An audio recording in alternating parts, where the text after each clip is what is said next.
Welcome to Pooja's world. இன்றைக்கி one pot dish தான் பார்க்க போகிறோம். வெள்ளை குருமா. இதுக்கு ஒரு குக்கரில் பட்டை லவங்கம் போட்டு தாளிச்சிட்டு அப்புறம் வெங்காயம் தக்காளி பேஸ்ட் அரைச்சி போட்டிருக்கேன். 2 வெங்காயம் ஒரு தக்காளி, அதுக்கப்புறமா கூடவே வெஜிடபிள்ஸும் சேர்த்து ஆட் பண்ணியிருக்கேன். மீன்வயல் பார்த்திங்கன்னா முறுமுறுன்னு கருணக்கிழங்கு வறுக்கிறதுக்கு குழம்பு மிளகாத்தூள், அது கூட அரிசி பவுடர் உப்பு சேர்த்து நல்ல ஒரு பேஸ்ட் மாதிரி கலந்து வச்சுக்கிறேன்.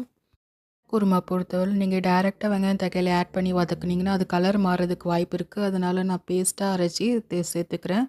காய் நல்லா வதங்கினோன்னே அதில் 1 கிளாஸ் தண்ணி உப்பு சேர்த்து ஒரு 2 விசில் சேர்த்து இறக்கி வச்சு நல்லா வெந்தோடனே இது மெயினான இன்க்ரீடியன்ட் பார்த்திங்கன்னா தேங்காய் பால் தான். நீங்கள் பாலாகவும் சேர்க்கலாம். நான் நல்லா மைய அரைச்சி ஒரு பேஸ்ட் மாதிரி அதில் சேர்த்துருக்கேன்.